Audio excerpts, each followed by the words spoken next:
Hey everybody, Simone here with Bulletproof Business Growth, as always with some ideas and insights what to pay attention to when you are on your way to growing and scaling your business. So last week we talked a lot about how to raise standards, and the whole idea behind it is we want to raise standards so we can get to a level of excellence. And of course we need excellence to make sure we drive better results. Now, I was referring to the book by Bill Walsh, The Score Takes Care of Itself, which is a great book. I highly recommend everybody read it. And the premise of the book is fantastic. It basically says when you master the process, the outcome will happen no matter what.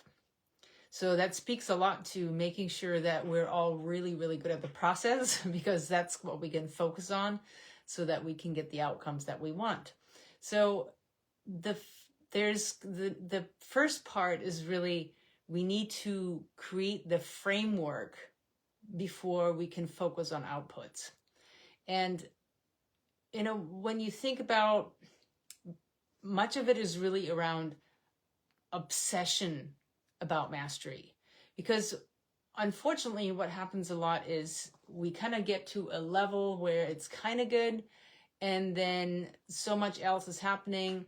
That's where we kind of stay at. And then if we as leaders are in a place where we're just kind of good, that means that our teams are going to be less than kind of good. And that's what we need to take care of.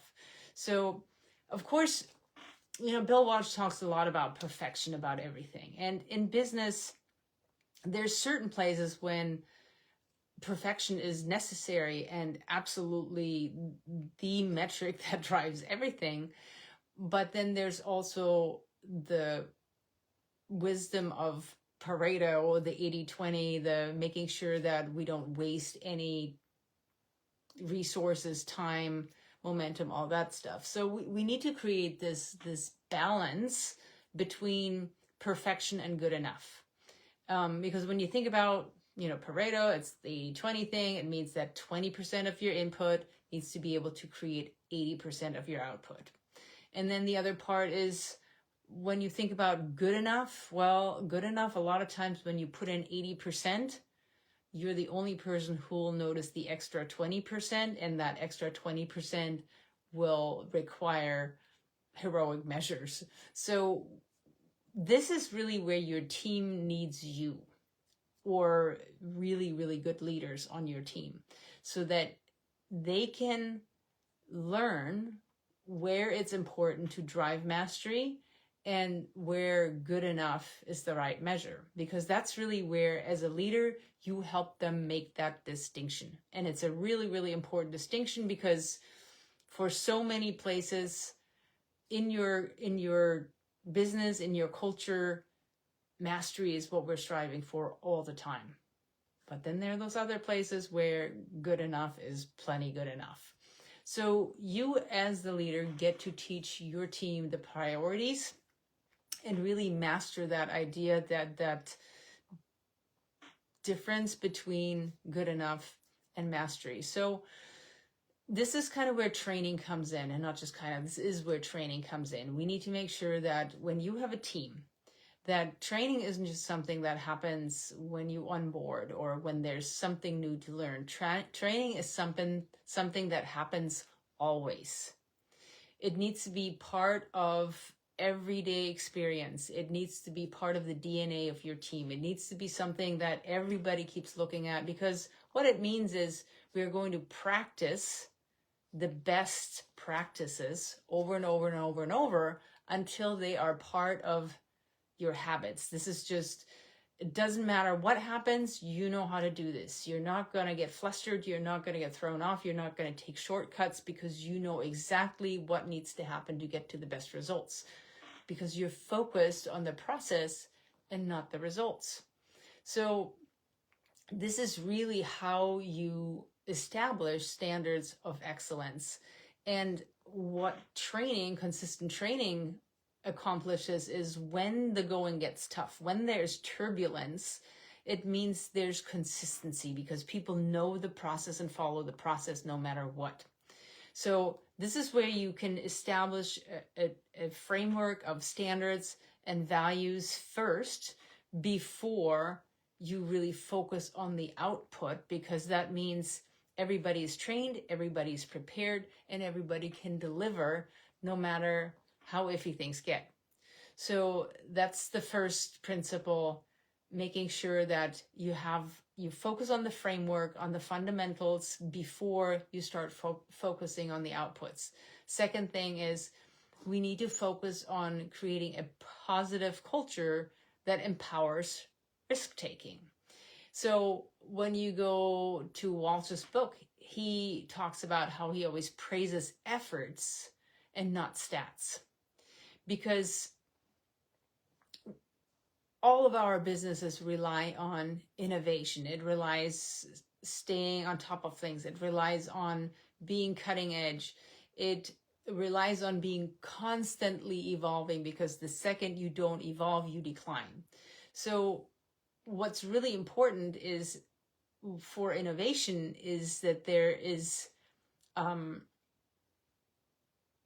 safety in innovation. So when people make mistakes, they don't get punished for them. It's mistakes made in pursuit of innovation or improvement, and that's what we're striving for.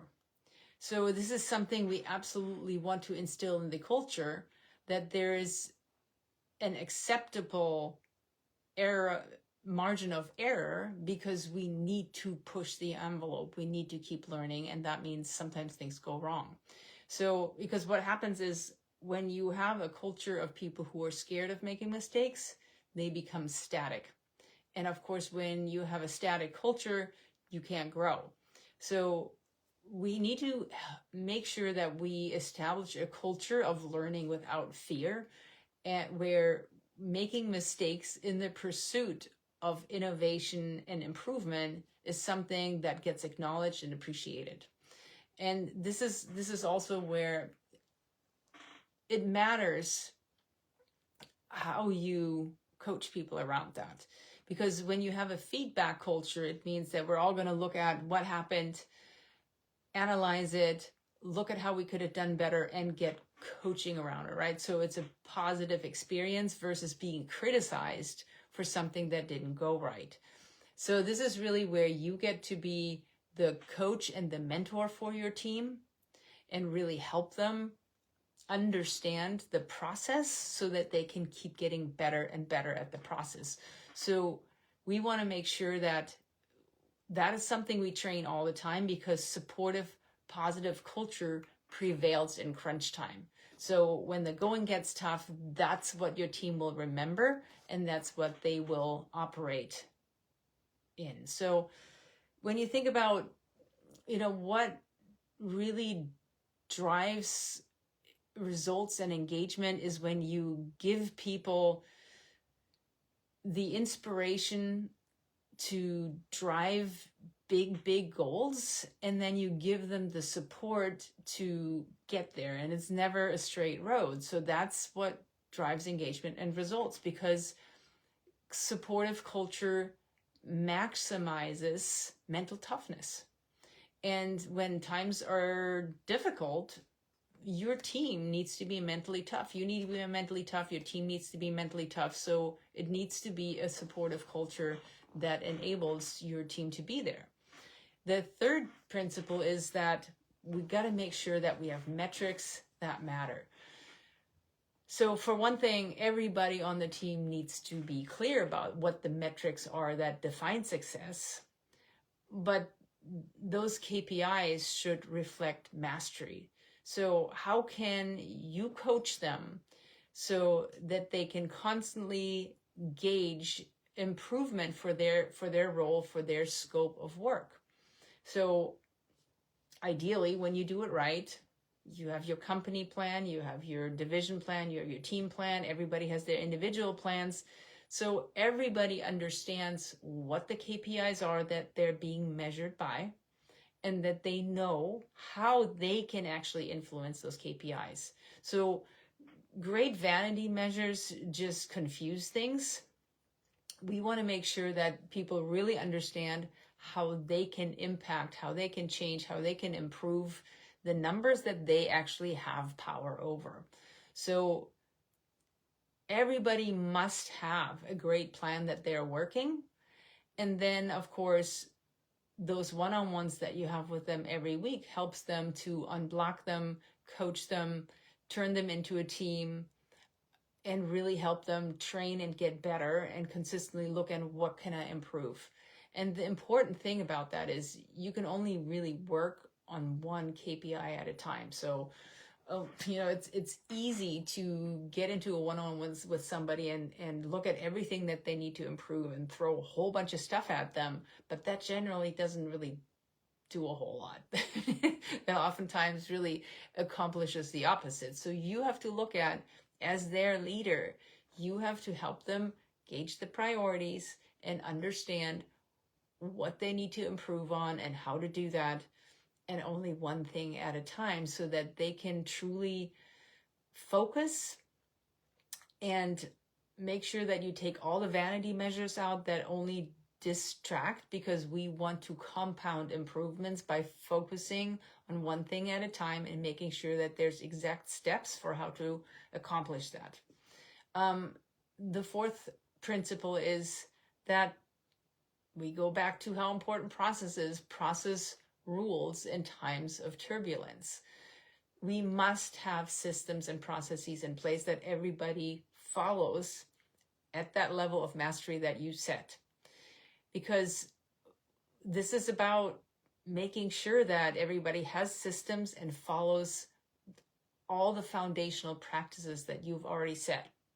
Walsh talks about we start by learning how to tie our shoes. We're talking to NFL players, like they don't know how to tie their shoes. They know how to tie their shoes, but he's coming from a place of, we're going to do it right so that there won't be any blisters, because if there's blisters, people can't run, and there's definitely not going to be results. So this is the process broken down in a very simplistic way. So we have to look at, what are the things that we're doing that we need to break down into better processes so we can have better results later on. The score will take care of itself as long as we keep improving processes. So we need to have these foundational practices really dialed in. And that means having an excellent plan and then working that plan and keeping track of results and making sure that during disruption, we stick to those processes even more than we ordinarily would. I mean, COVID was a great example for companies that had good processes and that kept improving them and kept adjusting them to the times they won, whereas other companies fell apart because they didn't have that to fall back on. So we need to make sure that we keep training and practicing these fundamental processes so that under times of stress, those skills are innate. They don't fall apart, they prevail. And that also means we can be flexible, because mastery really means you can now be flexible because you mastered the fundamentals, so you know exactly how far you can flex before something breaks. And that's really what mastery of fundamentals is about, to really understand the whole process and make the right judgments around where you can flex and where you cannot. And then the fifth piece is, of course, what brings the best outcomes is when the processes are mastered and constantly evolve. So no process stays the same, because if it does, it means we decline. So we have to consistently look at how do we improve everything we do. So there's no staying in one place. We need continuous improvement. And that means we need to refine the way we do things. We need to look at, sometimes it's just you've been doing things a certain way and you haven't been paying attention to that way is not working, because a lot of times it's something you like to do the way you do them. So it's kind of like you have to sunset some of your favorite processes. You have to sunset sometimes. You have to sunset your favorite products. You have to keep looking at, is this still working? And if it's not, then you have to take your own feedback or your team's feedback and really look at, what do we need to do to make this better? So it's always looking at what works. Let's do more of that. What doesn't work, even though it may have been working just moments before. So we have to consistently be open to recognize those changes and then act on them. And then always preparing, always adapting, and always thriving in uncertainty, because that's what business is. It's a whole lot of uncertainty. So you have to prepare your team with those fundamentals, with those practices, with being their coach to thrive no matter what environment we're in. So that's really when they can thrive in uncertainty and change, that's what drives sustainable success and results. And a huge piece of that is to have those foundational practices in place, and then to have the discipline to keep practicing them. And that's really the number one thing above everything. So I hope this helps. Go grab that book. It's a really good one. We have a brand new training out there. Go check it out. It's bulletproofbusinessgrowth.com/leap, bulletproofbusinessgrowth.com/leap. Check out the training, and I will talk to you very soon.